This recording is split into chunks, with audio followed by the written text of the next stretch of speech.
Salam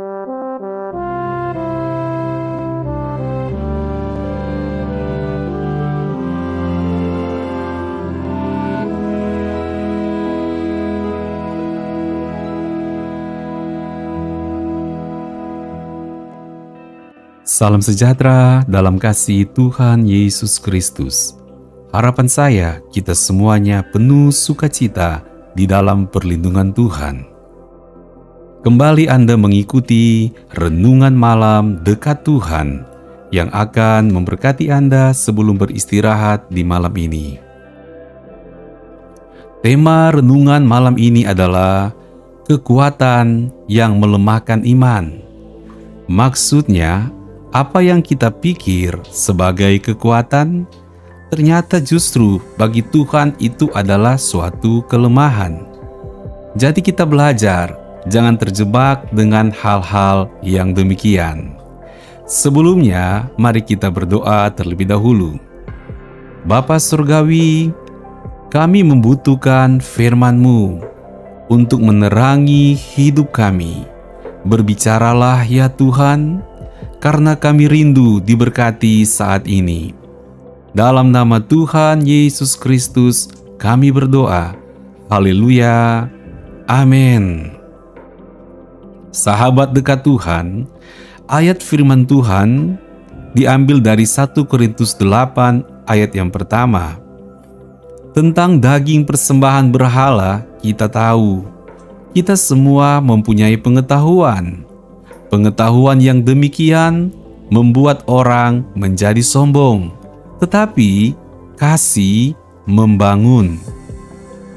Jika ada seorang menyangka bahwa ia mempunyai sesuatu pengetahuan, maka ia belum juga mencapai pengetahuan sebagaimana yang harus dicapainya. Tetapi orang yang mengasihi Allah, ia dikenal oleh Allah.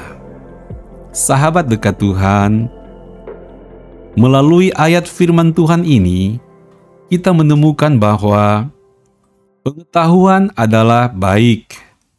Tuhan tidak anti dengan pengetahuan. Hanya pengetahuan menjadi tidak bermanfaat kalau tidak sesuai pada tempatnya. Akibatnya, pengetahuan dapat menghasilkan kesombongan diri. Contohnya, jemaat di Korintus ini. Ada yang memahami bahwa berhala tidak berkuasa atas makanan.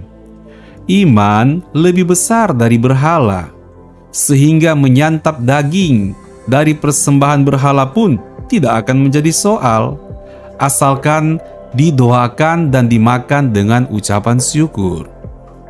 Pengetahuannya benar, karena berhala tidak berkuasa daripada kuasa darah Kristus tentunya. Sehingga tidak perlu terintimidasi dengan kekuatan berhala. Mereka tidak percaya kepada berhala. Mereka percaya hanya kepada Tuhan yang berkuasa atas daging makanan apapun juga. Secara pengetahuan, kelihatan bagus, mantap, dan keren pemikirannya. Namun, hanya menghasilkan kesombongan saja, sehingga Paulus menegur sikap mereka yang tidak patut ini. Karena keliru. Jadi, harus bagaimana? Firman Tuhan mengajarkan bahwa punya pengetahuan tanpa berlandaskan kasih, hasilnya adalah nol. Namun jika menggunakan kasih, maka pasti akan membangun orang lain. Di sini Alkitab mengajar kita, meskipun sah-sah saja untuk menyantap makanan, namun karena kasih, maka haruslah membatasi diri demi kepentingan orang lain. Membatasi diri supaya mereka yang belum atau kurang paham jangan sampai menjadi lemah imannya. Nah, inilah yang Tuhan inginkan, supaya banyaknya pengetahuan yang kita miliki jangan sampai tidak membangun iman orang lain, tapi justru hanya untuk menyombongkan diri sendiri. Akibatnya, orang lain bukannya bertobat, malahan jadi lemah iman mereka. Tadinya bersemangat mencari Tuhan, akhirnya menjadi berkecil hati dan apatis untuk urusan-urusan kerohanian. Kan tidak produktif jika hal ini terjadi. Selain itu, firman Tuhan menegaskan bahwa orang yang mengasihi Allah, ia dikenal oleh Allah. Artinya, kita harus selalu memikirkan dasar dari tindakan kita.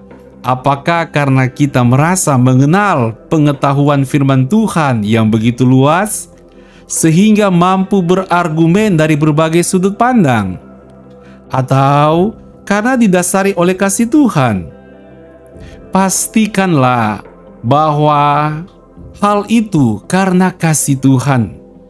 Maka perbuatanmu benar-benar dikenal Tuhan. Maksudnya, perbuatan kita berkenan dan menyenangkan hati Tuhan. Tentu hal ini menjadi pergumulan setiap hari bagi orang-orang percaya.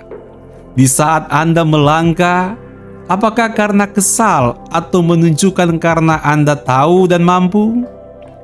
Di saat Anda menegur orang lain dengan tegas, apakah karena Anda sedang jengkel dan didorong oleh amarah di dalam hati? Ataukah karena Anda mengasihi orang tersebut? Saya berdoa agar kita semua terus diperbaharui, sehingga makin terbiasa untuk menerapkan kasih di dalam kehidupan ini. Mari kita berdoa. Bapa Surgawi, kami bersyukur untuk renungan firman Tuhan yang mengingatkan kami, bahkan menegur kami, agar tidak menggunakan pengetahuan yang ada menjadi batu sandungan bagi orang lain. Tuhan, ampunilah dosa-dosa kami.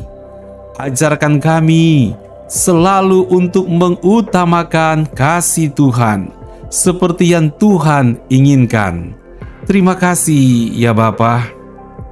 Bapa Surgawi, berkati juga kami di saat akan beristirahat malam ini. Biarlah kebaikan dan kedamaian Tuhan menyertai kami sepanjang malam ini. Dalam nama Tuhan Yesus Kristus, kami berdoa. Haleluya. Amin. Puji Tuhan. Terima kasih karena Anda telah mengikuti renungan malam dekat Tuhan. Anda juga dapat menjadi berkat dengan membagikan link khotbah ini kepada orang lain. Selamat beristirahat dalam berkat Tuhan. Sampai bertemu kembali besok malam. Tuhan Yesus memberkati.